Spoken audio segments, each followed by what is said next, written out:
الرجيم بسم الله الرحمن الرحيم يا أيها الذين آمنوا توبوا إلى الله توبة نصوحا আমার আল্লাহ পাক রব্বুল ইজ্জত বলেন, হে মুমিন তোমরা আল্লাহর কাছে তওবা করো। হে মুমিন, হে ইমানদারেরা, তোমরা আল্লাহর কাছে তওবা করো। কিভাবে তওবা করবে আমার আল্লাহ তাও শিখিয়ে দিয়েছেন। তওবাতান নাসুহা, তোমরা তওবায়ে নাসুহা করো। জোরে বলুন। হে নবীর উম্মতেরা দল, আমি আল্লাহ, আমি মানুষকে বানিয়েছি। মানুষকে বানানোর পর মানুষ ভুল করবে, কিন্তু মানুষ ভুল করার পর পাহাড় সম পরিমাণ গুনাহ করার পর আমি আল্লাহ আমার কাছে যদি একবার তওবা করে এক ফোঁটা চোখের পানি গড়িয়ে দিতে পারে, ওই এক ফোঁটা চোখের পানি গাল থেকে নামতে দেরি হবে, আমি আল্লাহ তার পাহাড় সম পরিমাণ গুনাহ মাফ করতে দেরি হবে না। বান্দা, ভুল তো করেই ফেলেছো, গুনাহ তো করেই ফেলেছো। বান্দা, আমি এনি টাইম কখনো তওবার রাস্তা, তওবার দরজা বন্ধ করে নাই। পাহাড় সমপরিমাণ গুনাহ করার পর আমি আল্লাহ আমার কাছে যদি তওবা করো, আমি আল্লাহ তোমার সেই পাহাড় সমপরিমাণের গুনাহটাকে maaf করে দিব। জোরে বলে ভাইয়েরা আমার, রে যুবক, একটার পরে একটা পাপ করেছো, নিজের পাপগুলোকে একবার সামনের দিকে নিয়ে আসো রে ভাই। আমি আপনি এমন পাপ করেছি, আজকে আমাদের নিজের পাপের দিকে তাকালে নিজের প্রতি ঘৃণা আসে। আজকে নিজে নিজে একটু নিজের পাপের দিকে তাকাইয়া দেখে না, আপনার নিজের প্রতি ঘৃণা চলে আসবে। যেই পাপটা আপনি এমন ভাবে করেছেন, আপনার বাপকে জানতে দেন নাই, আপনার মাকে জানতে দেন নাই, আপনার স্ত্রীরে জানতে দেন নাই, আপনার ছেলে মেয়েরে জানতে দেন নাই। এরই কারণে যে আমি যেই রাতের গভীরে পাপটা করেছি, এই পাপটা যদি আমার বাপ জানতে পারে, আমাকে বেটা বেটা বলতে ঘৃণা করবে। আমি যেই পাপটা করেছি আমার মা যদি জানতে পারে, আমার মা আমাকে বেটা বেটা বলতে ঘৃণা করবে। আমি যেই রাতের গভীরে পাপটা করেছি, আমার স্ত্রী যদি জানতে পারে, আমার স্ত্রী আমাকে স্বামী স্বামী বলতে ঘৃণা করবে।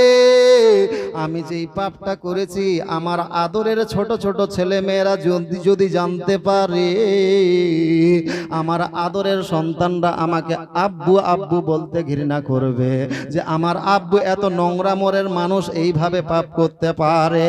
যেই পাপটা আপনারা বাপকে আপনি শেয়ার করেন নাই, যেই পাপটা আপনারা মারে শেয়ার করেন নাই, আপনার স্ত্রীরে আপনার শেয়ার করেন নাই, আপনার কি বলে ছেলে মেয়েদেরকে শেয়ার করেন নাই। ও পর্দার আড়ালের মা, আপনি একবার নিজের পাপের দিকে তাকাইয়া দেখেন রে মা। ওই রাতের গভীরে যেই পাপটা করেছেন, আপনারা স্বামী জানতে পারলে আপনি মনে মনে টেনশনে, আপনি বড় দুশ্চিন্তায় পড়ে রয়েছেন। আজকে যদি আমার স্বামী এই পাপটা জানতে পারে, আমার স্ত্রী আমাকে ঘৃণা করবে, আমার স্বামী আমাকে ঘৃণা করবে, আমাকে স্ত্রী হিসাবে বলতে সে লজ্জাবোধ করবে। মা,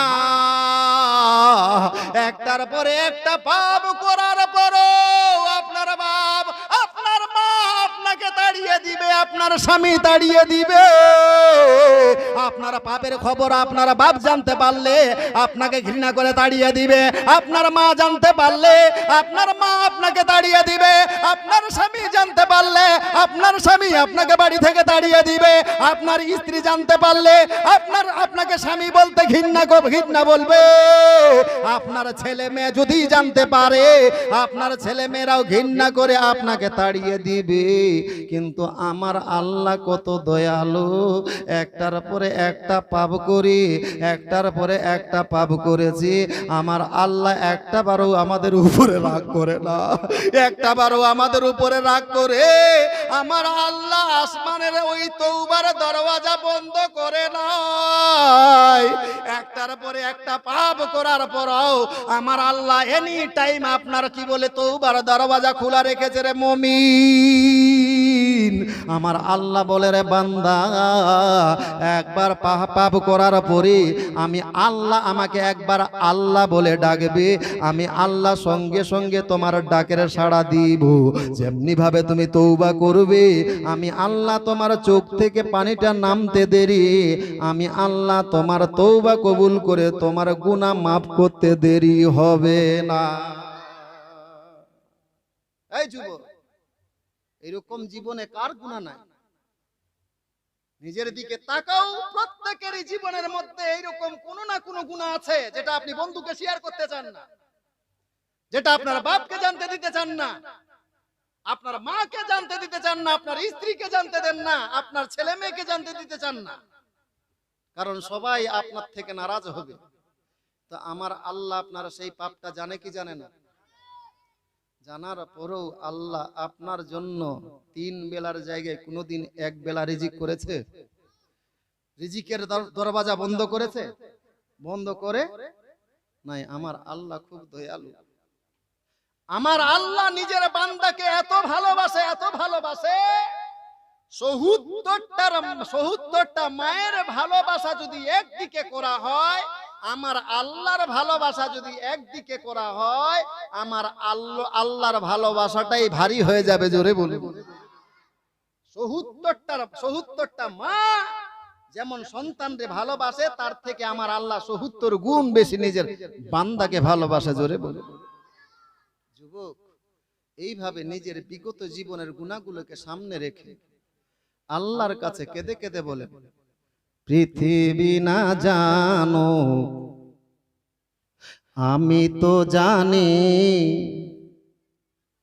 পৃথিবী না জানো আমি তো জানি, আমি কি পাপ করেছি হায়, আমার পাপের করিলে বিচার, আমার পাপের করিলে বিচার, বাঁচার নাই উপায়, দয়াময় তুমি মাফ করো আমায়, মাফ করো আমায় মাবুদ, মাফ করো আমায়।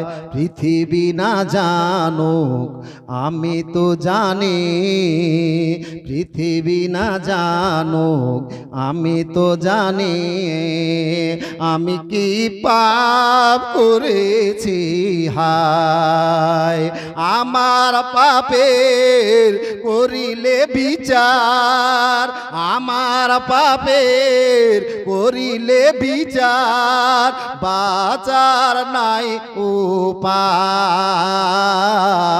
দয়াময় তুমি মাফ করো আমায়, মাফ করো আমায় মাবুদ, মাফ করো আমায়।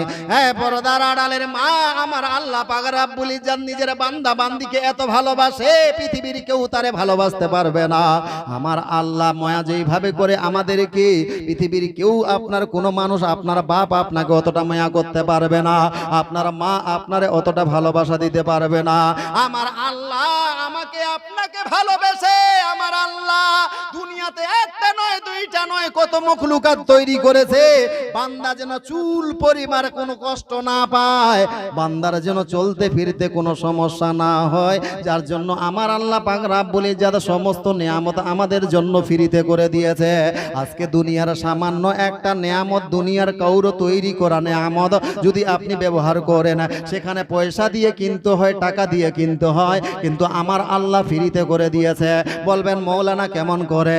এই যে দেখছেন আমাদের সামনে কয়েকটা বাল্ব জ্বলছে, বলেন দেখি এই বাল্বগুলো জ্বালাবার জন্য সরকারের খাতায় পয়সা দিতে হয় কি হয় না? এই বাল্বগুলো ফ্রিতে জ্বালাতে দিবে বাবজি কাউকে? দিবে? দিবে? 3 মাস আড়ে 3 মাস আড়ে বিল দিতে হয় কি হয় না? ভাইয়েরা আমার, এ যুবকের দল, একবার আল্লাহর দেওয়া নিয়ামতের দিকে তাকাইয়া দেখো। দুনিয়ার সামান্য একটু বাল্ব জ্বালাবার জন্য আপনাকে 3 মাস আড়ে 3 মাস আড়ে ওই সরকারের খাতায় বিল দিতে হয় রে যুবক। একবার আমার আল্লাহর দেয়া নিয়ামতের দিকে তাকাইয়া দেখো। আমার আল্লাহ পাক রব্বুল ইজ্জত দিন রাতকে 2 ভাগে বিভক্ত করে 1 ভাগ আপনার আরামের জন্য তৈরি করেছেন, আর 1 ভাগ আপনার কাজকর্ম করার জন্য তৈরি করেছেন। বান্দা, তুমি রাতের বেলা আরাম করবে, সেই টাইমে অন্ধকারের প্রয়োজন, যার জন্য আমি আলা বন্ধ করে দিলাম, তুমি রাতের বেলায় আরাম করো। এই বান্দা, তোমার সংসারের জন্য, পরিবার পরিজনের জন্য তোমাকে দিনের বেলায় ছুটাছুটি করতে হবে। ওই টাইমে তোমার একটা আলার প্রয়োজন, যার জন্য আমি আল্লাহ আসমানের মধ্যে একটা আলার ব্যবস্থা করে দিলাম, একটা সূর্য নামে আলা দিলাম, সূর্য নামে তোমাকে একটা আলার ব্যবস্থা করে দিলাম। বান্দা, এই সূর্যের আলে তুমি দিনের বেলায় চলাফেরা করবে, তোমার বাড়ির কাজকর্ম করবে। এই সূর্যের আলা নিতে গিয়ে আমার আল্লাহ আমার কাছে 8 আনা পয়সাও বিললে নাই। জোরে বলুন বাবজি, বলেন এই সূর্যের আলার কোনোদিন বিল দিয়েছেন? কেউ দিয়েছেন? যদি বিল চাইতো আল্লাহ, পৃথিবীর কোন কোটিপতি দিতে পারত? শুধু তাই নয়, আপনাদের এলাকায় কি আবাদ হয়? ধান না গম? কি চাষবাস করেন? ভুট্টা। ভুট্টাতে অনেক সময় মেশিন থেকে পানি ছিঁচে জমিতে পানি দিতে হয় না? দেয় না আপনাদের দিকে? মেশিনওয়ালা কত করে বিঘা নেয়? বিঘা না ঘন্টা হিসাবে? ঘন্টা কত? 300 টাকা না 200 টাকা? 200 টাকা ঘন্টা। আমার আল্লাহর উপরে কুরবান জান রে মুমিন, সামান্য একটা 20,000 টাকার মেশিনের মালিক হওয়ার কারণে আপনাকে ফ্রিতে পানি দেয় না। কথা ঠিক না ভুল? মাত্র 20 থেকে 25,000 টাকার একটা মেশিনের আপনার মালিক হওয়ার জন্য একটা পাইপ বিছিয়ে আপনার জমিতে পানি দিবে, সেখানে আপনাকে ফ্রিতে আপনাকে 1 ফোঁটাও পানি দিবে না। আমার আল্লাহ কত দয়ালু, ডাইরেক্ট আপনার জমিতে পানি বর্ষণ করে, যখন যেমন পানির প্রয়োজন আমার আল্লাহ কোনোদিন আপনার কাছে 8 আনাও বিল চায় নাই। জোরে বলুন। ডাইরেক্ট জমিতে পানি বর্ষণ করেছে, কোনোদিন আমার কাছে পয়সা চায় নাই। শুধু তাই নয়, হে নবীর উম্মতের দল, আমার আল্লাহর দেয়া নিয়ামতের দিকে তাকাইয়া দেখো। আমার আল্লাহ পাক রব্বুল ইজ্জত মানুষকে বসবাস করার জন্য জমিন ছেড়ে দিয়েছে। এই জমিনে বসবাস করার জন্য আমাদের কাছে কোনোদিন ট্যাক্সের পয়সা লেয় নাই। জোরে বলুন। নিয়েছে নাকি? কিন্তু সরকারের সামান্য একটা রাস্তা করে দিবে, সেই রাস্তায় চলার জন্য আমাদের ট্যাক্স কাটে কি কাটে না? ভাইয়েরা আমার আল্লাহ জমিন ছেড়ে দিল, বাড়ি করে খান, বাড়ি করে বসবাস করেন, অথবা চাষবাস করে খান। আমার আল্লাহ কোনোদিন আমাদের কাছে কোনোদিন ট্যাক্স চাইলো না রে মুমিন। শুধু তাই নয়, আমার আল্লাহ আমাকে আপনাকে সুস্থ রাখার জন্য 3 টাইম খাবার ব্যবস্থা করেছে। বান্দা 3 টাইমে খাও।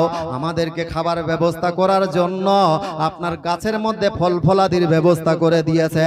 বান্দা যখন যেটা খাবার মন করে, আম খাও, কলা খাও, জাম খাও, লেবু খাও, কি বলে আপেল খাও, যখন যেটা খাওয়ার মন করে বান্দা খাও। এ বান্দা, একবার তাকাইয়া দেখো আমি আল্লাহ তোমারে কতটা মায়া করি। একটা কলার গাছ ও ভালো করে জানে, আমি যদি ভিটামিন কলা দিই তাহলে মানুষের বাচ্চারা আমাকে জবাই করবে আর ভিটামিন কলাটা খেয়ে নিবে। তার সত্ত্বেও একটা কলার গাছ নিজের জীবনের উপরে আপনার ঝুঁকি নিয়ে আমি মানুষের বাচ্চা আমাদেরকে ভিটামিন ফল কলা উপহার দিয়েছে। জোরে বলুন। কলার গাছ জানে যদি আমি কলা দিই তাহলে মানুষের বাচ্চাগুলো আমাকে জবাই করবে। তারপর ওই মানুষের খেদমত করার জন্য নিজের জীবনের উপরে ঝুঁকি নিয়ে আমাকে আপনাকে ভিটামিন ফল কলা উপহার দিয়েছে। জোরে বলুন। শুধু তাই নয়, এ উম্মতের দল, এইভাবে আল্লাহর এক একটা নিয়ামত যদি গণনা শুরু করি গোটাই রাত পার হয়ে যাবে, তবুও আল্লাহর নিয়ামত আপনার গুনতি করে শেষ হবে না। একবার আল্লাহর নিয়ামত গুলো তাকাইয়া তাকাইয়া দেখেন।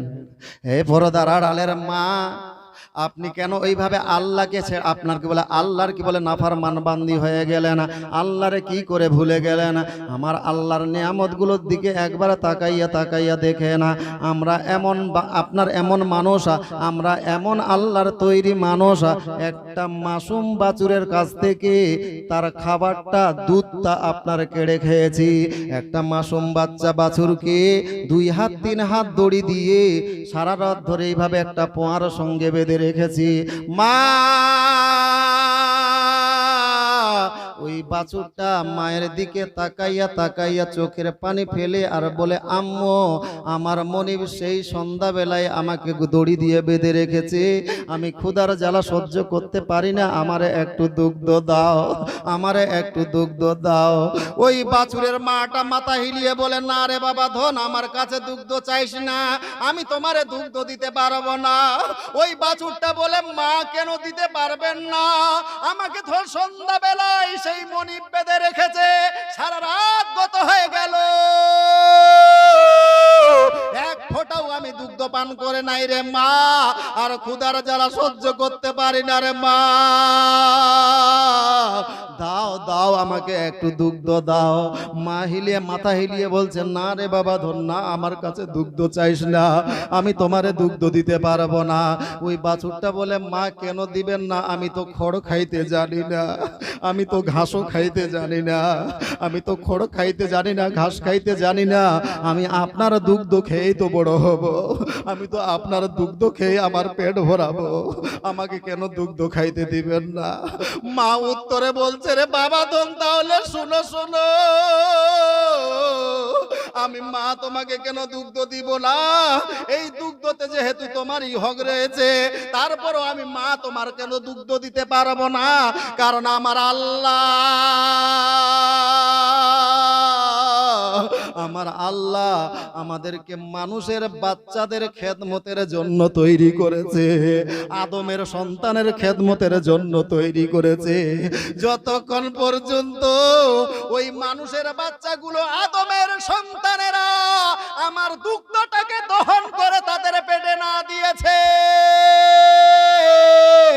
আমি মা আমার দুগ্ধের জন্য যদি তুমি কান্না করে মারা যাও রে বাবা, আমি মা তোমাকে এক ফোঁটা দুগ্ধ দিতে পারবো না।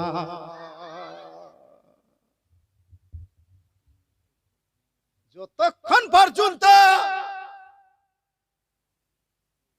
মানুষের বাচ্চারা আমার দুগ্ধটাকে দহন করে তাদের পেটে না দিয়েছে, আমি মা তোমাকে এক ফোঁটাও দুগ্ধ দিতে পারবো পারবো? আপনি ভাবছেন সহজ, এগুলো ফ্রিতে এসেছিল, ফ্রিতে। বাছুরের কাছ থেকে আপনি দুগ্ধ করে খেয়েছেন, ক্ষান্ত তো এখানে হন নাই, পরক্ষণ ওই বাছুরের মাটাকে জবাই করে তার গোশত খেয়েছেন। বাছুরটা একটু বড় হয়ে উঠেছিল, ওই বাছুরটাকে জবাই করে তার গোশত খেয়েছেন। মুরগা মুরগিকে জবাই করে খেয়েছেন। মুরগি একটা ডিম দিয়েছিল, ডিম বংশ বিস্তার করার জন্য, সেই ডিম থেকে বাচ্চাও ফুটাতে দেন না, ওই ডিমটাকে হয় মামলাট করে খেয়েছে অথবা সিদ্ধ করে খেয়েছে। আপনি কি ভাবছেন এগুলো ফ্রিতে দিয়েছিলেন? আমার আল্লাহ ফ্রিতে, ফ্রিতে বান্দা খাও খাও খাও খাও, নামাজ লাগবে না, রোজা লাগবে না, বন্দেগী লাগবে না, কিছুই লাগবে না, খাও খাও খাও, এমনিতে দিয়েছি আমি আল্লাহ। ভাইয়ারা আমার, রাগ করিয়েন না, বুঝবার জন্য বসিয়েছি। আজকাল জালসার মধ্যে এইগুলো আলোচনা হয় না, খালি কিস্সা কাহিনী শোনাও তাহলে খুব ভালো, একটু হাসাহাসির কথা বলো তাহলে খুব ভালো। আমার কেন এসেছে? দুঃখের বিষয়, জালসা মানে কি হেদায়েতের কথা হবে, মানুষ এখান থেকে পরিবর্তন হবে। জালসা শুনে যদি একটা নামাজই না হলো, জালসা শুনে যদি মানুষের পরিবর্তনই না হলো, তাহলে জালসা করাতে না করাই ভালো। বিশেষ করে কালিয়াচকের দিকে দেখেন, যত বড় শায়ের নিয়ে আসতে পারবেন তত বড় জালসা, তত জালসা কামিয়াব। ওই শায়েরও নামাজ পড়ে না, আর শায়েরের কথা শুনে ও নামাজ পড়ে না। সারা রাত ধরে হোহা হলো। পরের দিনে যেটা নামাজি ছিল তার থেকে কমে গেছে, আপনার কি বলে ফজরের নামাজে তার থেকে 2 জন কমে গিয়েছে।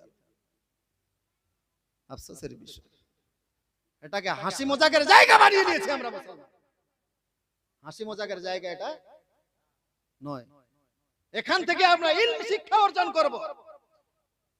আমরা বাচ্চাকালে আমাদের বাপ মার অভাবের কারণে মাদ্রাসায় পড়তে পারে না, বাপ মার অভাবের কারণে মাদ্রাসায় গিয়ে শিক্ষা অর্জন করতে পারে নাই। ফলে পাড়া প্রতিবেশীর সহযোগিতায় আমরা জালসা দিই। যে ওই বাল্যকালে পারে নাই যেই কাজটা, এখন মৌলবীদের মুখে শুনে শুনে সেটা শিখবো। জালসা দেওয়ার উদ্দেশ্য হলো এটা, বয়সকালে শিখবো। ভাইয়েরা আমার, আপনি আল্লাহর কেমন গোলাম রে মুমিন। আজকে দুনিয়াতে যদি কাউর আন্ডারে আপনি কাজ করেন, আপনার মালিক যদি 20,000 টাকা মাস দেয়, আপনি ঠোঁট হিলিয়ে হিলিয়ে বলেন আমার মালিকটা বড় ভালো, আমার মালিকটা বড় ভালো, আমাকে 20,000 টাকা বেতন দেয়। মা, আপনার স্বামীর সাথে সাথে আপনিও ঠোঁট হিলিয়ে হিলিয়ে বলেন আমার স্বামীর মালিকটা বড় ভালো, 20,000 টাকা মাস দেয়, তারপরে আবার বোনাস দেয়, আবার বহু উপহার দেয়। আমার আল্লাহ ওই টাইমে আপনার ঠোঁটের দিকে তাকিয়ে তাকিয়ে দেখেন, আর আপনার ঠোঁটের দিকে তাকাইয়া তাকাইয়া দেখে বলেন বান্দা, আজকে দুনিয়ার একটা কোনো মালিক 20,000 টাকার মালিক 20,000 টাকা মাস দেওয়ার জন্য ঠোঁট হিলিয়ে হিলিয়ে তার শুকরিয়া না আদায় করলে, দুনিয়ার কোনো মালিক তোমাকে উপহার দেওয়ার জন্য কেউ 10 টাকা দিয়ে তোমাকে চালিয়ে দিলে তার তুমি শুকরিয়া না আদায় করেছো। আমি আল্লাহ কি অপরাধ করলাম রে বান্দা? আমি আল্লাহ তোমাকে কি দেয় নাই? আমার দেওয়াতে কি অপরাধ ছিল? আমি আল্লাহ তোমাকে চলার জন্য জমিন ছেড়ে দিয়েছি, তোমাকে আলো দেওয়ার জন্য আসমানের মধ্যে একটা সূর্যের ব্যবস্থা করে দিয়েছি। ও বান্দা, তোমাকে বাঁচিয়ে রাখার জন্য আমি 3 টাইম খাবার ব্যবস্থা করেছি, তোমার সুস্থ রাখার জন্য আমি ফল ফলাদির ব্যবস্থা করে দিয়েছি। বান্দা একটাবার মুখটা নাড়িয়ে নাড়িয়ে বললে না আমার আল্লাহ বড় ভালো, আমার আল্লাহ বড় ভালো। আমি কি অপরাধ করলাম দুনিয়ার একটা মালিক 20,000 দেওয়ার জন্য? আজকে তার তুমি শুকরিয়া নাই আদায় করেছো। আমি আল্লাহ একটার পরে একটা নিয়ামত তোমারে ফিরিতে দিয়েছি রে বান্দা, একটা বার তুমি নিয়ামতের শুকরিয়া আদায় করলে না। আজকে দুনিয়ার কোন মেম্বারে একটা ঘর করে দিলি, সেই মেম্বারের প্রশংসা করো, আমাদের গ্রামের মেম্বারটা খুব ভালো, আমারে একটা ঘর করে দিয়েছে। 1 থেকে 1.5 লাখ টাকা মেম্বারের কাছ থেকে পেয়ে সেই মেম্বারের হক কি বলে মেম্বারের শুকরিয়া আদায় করো। আমি আল্লাহ এত শত নিয়ামত দেওয়ার পর এই বান্দা বলো বলো আমি কি অপরাধ করলাম? আমার কেন শুকরিয়া আদায় করলে না? ভাইয়েরা, আজকে আমরা দুনিয়ার মানুষের গোলাম হয়ে গিয়েছি, আজকে আমরা নেতার গোলাম হয়েছি, আজকে আমরা নেতার গোলাম হয়ে গিয়েছি, আজকে আমরা নেতার জন্য আমরা জীবন দেওয়ার জন্য প্রস্তুত হয়ে গিয়েছি। অথচ একবারও আপনি তাকাইয়া দেখেন না যে নেতাগুলো আমাদেরকে লুটে মেটে আপনার বড় লোক হয়, অথচ ওই নেতাকে নেতা বলা যায় না। নেতা কারে বলে রে মুসলমান? আজকে যেই নেতার পিছনে ঘোরাফেরা করছো ওই চোর চুট্টার দলে এদেরকে নেতা বলে না। নেতা কাদেরকে বলা হয়? আসেন, একজন নেতার নাম হলো হযরতে আপনার উমর বিন আব্দুল আজিজ। এই উমর বিন আব্দুল আজিজ যখন নেতার গদ্দিতে বসলো, খলিফার গদ্দিতে বসলো, খলিফার গদ্দিতে বসার পর যা একটা নয় দুইটা নয়, তার শ্বশুর হলো আপনার ওই আপনার প্রধানমন্ত্রী, আপনার চারটা শালা, আপনার 4টা শালা হলো আপনার বড় বাদশাহ, এবং নিজেও হলো বাদশাহ। একটা নয় দুইটা নয়, 7 দিক থেকে তিনি বাদশাহ। একটা নয় দুইটা নয়, 3-4টা দেশ একসঙ্গে পরিচালনা করেন। উমর বিন আব্দুল আজিজ খলিফার গদ্দিতে বসেছেন। যেমনি ভাবে খলিফার গদ্দিতে বসা, এইবারে তিনাকে লেবার জন্য, রিসিভ করার জন্য আপনার ওই শাহী হাতি, আপনার সোনার পালং দিয়ে সাজানো ওই আপনার সোনার পালং নিয়ে হাতি নেওয়ার জন্য এসেছে। হযরত উমর বিন আব্দুল আজিজ এইবারে গেটের মধ্যে দাঁড়ানো। হযরত উমর বিন আব্দুল আজিজ বলল, কি ব্যাপার, এই আপনার হাতি কিসের জন্য? বলল, হুজুর, বর্তমানে আপনি আমাদের নেতা, আপনি খলিফা, যেহেতু যেহেতু আপনি খলিফার গদ্দিতে বসেছেন, হুজুর এই যে আপনার হাতি সাজানো দেখেন এটা আপনার জন্য। হযরত উমর বিন আব্দুল আজিজ বলতে লাগলো, না না না, আমি জনগণের পয়সা খরচ করি, আমি এই সোনার হাতি সাজানো, সোনা দিয়ে সাজানো এই হাতির উপরে চাপতে পারবো না। আমি উমর বিন আব্দুল আজিজ, আমার কাছে যেই ঘোড়াটা আছে বা খেচ্চরটা আছে, এই খেচ্চরটাই আমার জন্য যথেষ্ট। জোরে বলুন। জনগণের পয়সা খরচ করে এই হাতির উপরে আমি চাপতে পারবো, আমার যে খেচ্চরটা আছে না এটাই যথেষ্ট, এটাই যথেষ্ট। হযরত উমর বিন আব্দুল আজিজ যখন দেশ পরিচালনা করতে লাগলো, একটা নয় দুইটা নয়, তিনটা দেশের, আপনার চারটা দেশের বড় বড় আপনার বাদশা, রাষ্ট্রপতি, রাষ্ট্রনায়ক, সে খলিফার গদ্দিতে বসার পরে বলছে, আমি জনগণের পয়সা খরচ করে, জনগণের হক খরচ করে ওই হাতির উপরে সাওয়ার হতে পারবো। আর আমাদের দেশে যদি খালি একটা মানে এমএলএ খালি গাড়িতে যায়, দেখবেন পিছনে 10টা, সামনের দিকে খালি পু পা করে যাইছে। কার টাকা বাপের। জনগণের পয়সা খরচ করে। অথচ হযরত উমর বিন আব্দুল আজিজ যখন নেতা হলেন, আপনার যাকাত এমন ভাবে পরিচালনা করলেন, ওই টাইমের লোকেরা বলছে আমাদের দেশ থেকে এমন দরিদ্রতা মোচন হলো, অন্যান্য দেশ থেকে চিঠি আসছে, হুজুর আমাদের বাইতুল মালে অনেক পয়সা জমা হয়ে গিয়েছে, এই বাইতুল মালের পয়সাগুলো কি করব? তো উমর বিন আব্দুল আজিজ চিঠি লিখছেন যে এক কাজ করো, এই পয়সাগুলো গরিবের মধ্যে বিতরণ করে দাও। বলছে, হুজুর আপনি যে খলিফা, জবে থেকে খলিফার গদ্দিতে বসেছেন, আমাদের দেশে আর কোনো গরিব নাই। জোরে বলো গরিব নাই। আবার চিঠি পাঠাচ্ছেন, তাহলে যারা ভিখারি তাদেরকে দান করে দাও। জোরে বলো, যারা ভিক চেয়ে বেড়াচ্ছে তাদেরকে দান করো। ওই দিক থেকে চিঠি আসছে, হুজুর আপনি জবে থেকে খলিফার গদ্দিতে বসেছেন, ওই নেতার গদ্দিতে বসেছেন, সেই দিন থেকে আমাদের দেশে কেউ ভিক চাওয়া কোনো ফকির নাই। জোরে বলে। হুজুর বলেন, এই পয়সাগুলো কি করব? বাইতুল ফান্ডে যে পয়সাগুলো জমা হয়েছে এগুলো কি করব? হযরত উমর বিন আব্দুল আজিজ চিঠি লিখলেন, তাহলে এক কাজ করো, যাও ওইগুলো টাকা দিয়ে তোমাদের দেশে যেই সমস্ত যুবক ছেলে বিবাহের উপযুক্ত, ওই ছেলেদেরকে নগদ মোহরানা দিয়ে বিবাহ শাদী দিয়ে দাও। জোরে বলে। আবার চিঠি আসছে সেই দেশ থেকে, বলছে, হুজুর এই কাজটা আপনার চিঠি পাওয়ার আগেই আমরা করে দিয়েছি, এখনো বাইতুল মালে বহু পয়সা জমা হয়ে আছে। জোরে বলুন। হযরত উমর বিন আব্দুল আজিজ থাকাকালীন দেশে ফকির, ভিক্ষা করনে वाला কেউ ছিল না, কেউ পয়সা লেনে वाला কেউ ছিল না। অথচ হযরত উমর বিন আব্দুল আজিজ ঈদের দিনে ওর স্ত্রী বলছে, স্বামী আমার, বাচ্চারা আজকে নতুন কাপড়ের জন্য বলছিল আমাকে, তারা কালকে ঈদ পড়বে তো নতুন কাপড় নাই, তো বলছিল আব্বাকে একটু বলিও না, আব্বা যেন নতুন কাপড় এনে দেয়, আমরা বাদশার বেটি, কালকে ঈদ পড়বো বেটা বেটি, সবাই গরিবের ছেলেরা, আমাদের থেকে প্রজার ছেলেরা, তারা আপনার নতুন কাপড় পরবে আর আমরা পরবো না, তো আব্বারে বলিয়েন। হযরত উমর বিন আব্দুল আজিজকে যেমনি ভাবে বলা, উমর বিন আব্দুল আজিজ কাঁদতে কাঁদতে বলতে লাগছেন, স্ত্রী আমার কাছে তো পয়সা নাই, আমার কাছে তো পয়সা নাই, আমি কি করে নতুন পয়সা, কি বলে নতুন কাপড় দিব আমার বাচ্চাদের? যাও, আমি কাপড় দিতে পারবো না, এক কাজ করো, তুমি পুরাতন কাপড়গুলোকে পরিষ্কার করে তাদেরকে আগামী ঈদের জন্য ওইগুলোকে তৈরি করো। তো স্ত্রী পরামর্শ দিচ্ছে, এক কাজ করেন না, আপনার কাছে যখন পয়সা নাই, তাহলে যেহেতু আপনি প্রধানমন্ত্রীর গদ্দিতে বসে আছেন, তো আপনার তো একটা মান্থলি স্যালারি আছে, আপনার তো একটা বেতন আছে নির্ধারিত, তো এক কাজ করেন, এই মাসের বেতনটা আপনি অ্যাডভান্স নিয়ে এলেন, সেই পয়সা দিয়ে আমার ছেলে মেয়েকে বাচ্চা নতুন কাপড় কিনে দেন।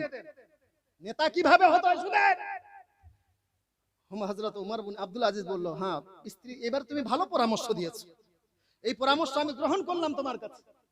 হযরত উমর বিন আব্দুল আজিজ এইবারে গিয়েছেন সেই আপনার কি বলছে ক্যাশিয়ারের কাছে। ক্যাশিয়ারকে বলছে, ভাই দেখো আমার বাড়িতে খুব অভাব, বাচ্চাদেরকে নতুন কাপড় কিনে দিতে পারি না, তো এক কাজ করো, তো তুমি আমাকে 1 মাসের বেতন অ্যাডভান্স দিয়ে দাও, 1 মাসের বেতন অ্যাডভান্স দাও, ওই পয়সা দিয়ে আমার বাচ্চাদের জন্য কাপড় কিনবো। মা, অন্তরের সহিত কথাগুলো শুনেন, অন্তর পরিষ্কার হবে, ঈমান তাজা হবে। ওয়াজ বহুদিন শুনেছেন, আজকে শুনেন। তো পয়সা নিয়ে এসছে কেশিয়ার, নিয়ে এসে বলছে হুজুর যদি বেয়াদবি না হয় তাহলে একটা কথা বলি। বলতাম না, কিন্তু আপনি শিখিয়েছেন, আপনার আদর্শ দেখে শিখেছি, আপনি আমাকে শিখিয়েছেন। হুজুর আপনি যে 1 মাসের বেতন অ্যাডভান্স নিচ্ছেন, আমি কেশিয়ার আমার এই সাদা কাগজে লিখে দিতে হবে যে আমি উমর বিন আব্দুল আজিজ 1 মাস বেঁচে থাকব। জোরে বলা যাবে না আল্লাহু আকবার? আপনাকে লিখে দিতে হবে যে আমি 1 মাস বেঁচে থাকব। হুজুর আপনি 1 মাসের বেতন অ্যাডভান্স নেবেন, আর যদি 1 মাস না বাঁচেন? উমর বিন আব্দুল আজিজ সঙ্গে সঙ্গে মাথায় হাত দিয়ে বলছে, কেশিয়ার আমার চক্ষুদয় খুলে দিয়েছো, খবরদার না, আমি উমর বিন আব্দুল আজিজ লিখিত দিতে পারবো না যে 1 মাস বাঁচবো কি বাঁচবো না, তোমাকে পয়সা দিতে হবে না, আমি 1 মাসের বেতন অ্যাডভান্স নিতে পারবো না। হযরত উমর বিন আব্দুল আজিজ মুলিন চেহারা নিয়ে বাড়িতে আসছেন, স্ত্রী বহু আশাবাদী, বাচ্চারা আশাবাদী যে এবার বাবা আপনার পয়সা আনতে গিয়েছে, আমরা নতুন কাপড় নিতে পারবো সেই পয়সা দিয়ে, আশাবাদী হয়ে আছে। যখন উমর বিন আব্দুল আজিজ এইভাবে মুলিন চেহারা নিয়ে এসছে, স্ত্রী বলল কি হলো স্বামী আমার, কি হলো, টাকার ব্যবস্থা হয় না? হযরত উমর বিন আব্দুল আজিজ বলল, স্ত্রী আমার ওই পুরাতন কাপড়গুলোকে পরিষ্কার করে আমার বাচ্চাদেরকে ওই পুরাতন কাপড়গুলো পরে ঈদ পড়তে বলো। জোরে বলে বলল কেন? বলো না আমি নতুন কাপড় আনতে পারলাম না, নতুন কাপড় আনতে পারলাম না, ঈদের দিনে ঈদের নামাজ পড়ছে সবাই নতুন নতুন কাপড়। উমর বিন আব্দুল আজিজের ছেলে পুরাতন ফাটা পুরানা কাপড় পরে নামাজ পড়ছে, বাদশার বেটা, নেতার বেটা, পুরাতন কাপড় পরে নামাজ পড়ছে। উমর বিন আব্দুল আজিজ তার ছেলেকে ডেকে বলছে, বেটা এতগুলো মানুষের মধ্যে মনে হয় তোমাকে লজ্জা লাগছে যে আমি একটা প্রধানমন্ত্রীর বেটা হয়ে, বাদশার বেটা হয়ে আমার ছিঁড়া ফাটা কাপড়, আমার সৈন্যদের আমার সিপাহীদের কাপড় তোমার থেকে উন্নত, তোমার মনে হয় দুঃখ হচ্ছে। হযরত উমর বিন আব্দুল আজিজের ছেলে আব্দুল মালিক বলছে, বেটা আব্বা আমাদের দুঃখ হয় না, আমাদের দুঃখ হয় না, বরঞ্চ আপনার মতো বাপ পেয়ে আমাদের গর্ব হচ্ছে। জোরে বলুন, আপনার মতো বাপ পেয়ে আমাদের গর্ব হচ্ছে যে আমার বাবা ইচ্ছা করলে আমাদেরকে পৃথিবীর সবচাইতে দামি দামি পোশাক পরাতে পারবে, আমার বাপ ইচ্ছা করলে, যেহেতু আমার বাপের হাতেই খাজানার চাবি, আমার বাপ যদি ইচ্ছা করে আমাদেরকে পৃথিবীর সবচাইতে দামি দামি পোশাক দিতে পারবে, কিন্তু তার সত্ত্বেও আমার বাবা জনগণের আমানতের মধ্যে খেয়ানত করে না। জোরে বলে এর নাম হলো নেতা। আপনি কোন নেতার জন্য জীবন দিচ্ছেন? আজকে নেতা যখন হবে বড় লোক, তখন জনসাধারণ হবে গরিব, গরিব যখন জনসাধারণ হবে আপনারা বড় লোক, তখন নেতাই হবে গরিব। জোরে বলুন। তার মিসাল হলো হযরত উমর বিন আব্দুল আজিজ। বাড়িতে আসলেন, বাড়িতে এসে এইবারে মেয়েগুলো এসছে বাবার সঙ্গে সাক্ষাৎ করতে, তো বাবার সঙ্গে সাক্ষাৎ করতে এসে তো মুখের মধ্যে এবারে কাপড় দিয়েছে। উমর বিন আব্দুল আজিজ জিজ্ঞাসা করছে স্ত্রীকে, বলো তো কেন মেয়েগুলো কাপড় দিয়েছে মুখের মধ্যে, কি কারণে? হ্যাঁ পরদার আড়ালের মা হযরতে উমর বিন আব্দুল আজিজের স্ত্রী বলতে লাগলো, স্বামী আমার আজকে ঈদের দিন সব বাড়িতে ভালো মন্দ খাবার ব্যবস্থা হয়েছে, সবাই বাড়িতে ভালো খাবার ব্যবস্থা করেছে, আমি হতভাগা মা আজকে ঈদের দিনে সেই রকম ভালো খাবার কিছু করতে পারে নাই, যার জন্য আপনার মেয়েরা খাবার ভালো না পেয়ে কাঁচা পেঁয়াজকে ওই পিষে সেই রুটি দিয়ে খেয়েছে। ওই কাঁচা পেঁয়াজ খাবার জন্য মুখের মধ্যে দুর্গন্ধ, এই দুর্গন্ধ থেকে আপনি যেন কষ্ট না পান, যার জন্য আপনার মেয়েরা আপনাকে দেখে এইভাবে মুখের মধ্যে কাপড় দিয়েছে। জোরে বলুন। চিন্তা করতে পারেন, একটা নয় দুইটা নয়, চারটা বড় বড় মুলুকের বাদশা হযরত ওমর বিন আব্দুল আজিজ, তার মেয়েরা ঈদের দিনে কাঁচা পেঁয়াজ পিষে রুটির সঙ্গে খেয়ে যাচ্ছে। জোরে বলুন। মনে হয় এই আলোচনায় আপনারা রাগ করছেন না কি ভাবছি? কষ্ট হয়েছে? আর কিছুক্ষণ বলবো না শেষ করে দিব? বলবো? কারা কারা শুনবেন একটু দিয়ে হাত উঠিয়ে বলেন ইয়া রাসূলুল্লাহ। মাশাআল্লাহ, খুব ভালো লাগলো, আপনাদের পরিবেশ খুব সুন্দর। আমি ভাবছিলাম হয়তো রাগ করছেন, তবে একটু প্রমাণ আরো দিতে হবে। যারা যারা হাত উঠিয়েছিলেন সবাই নিয়ে আসেন 500 টাকা। এইবারে মনে হয় ভুল হয়ে গেল মৌলী সাহেব এটা কেমন কইলেন আমি জানি এখানে 500 টাকা নয় 5000 টাকা পর্যন্ত দেনওয়ালা ব্যক্তি আছে আপনার 10,000 টাকা দেনওয়ালা ব্যক্তি আছে অবশ্যই আলোচনা করব কাউকে কষ্ট দেবার জন্য আসে নাই বাপজি কারণ এরই জন্য এই কথাগুলো আমরা বলছি কারণ কাল কিয়ামতের দিবসে বহু বক্তার জিহ্বা জাহান্নামের কাঁচি দিয়ে কাটা হবে কি দিয়ে কাটা হবে জাহান্নামের কাঁচি দিয়ে জিহ্বা কাটা হবে শুধু গোলাবাজি যারা করেছে আমার আল্লাহ বলবে এই বান্দা বলো তোমাকে রাত 12টার সময় 10টা মানুষকে তোমার সামনে বসিয়ে দেবার ব্যবস্থা করেছিলাম মানুষেরা সারা দিন ধরে হাড় ভাঙা পরিশ্রম করার পর শীতের দিনে একটু ভাবছিল যে আরাম করব কিন্তু আরাম না করে সেই আরামের বিছানা ত্যাগ করে আমি আল্লাহ তাদেরকে তোমার সামনে বসিয়ে দিয়েছিলাম তোমার সামনে বসিয়ে দিয়েছিলাম বলো তুমি তাদেরকে কি হেদায়েত করেছিলে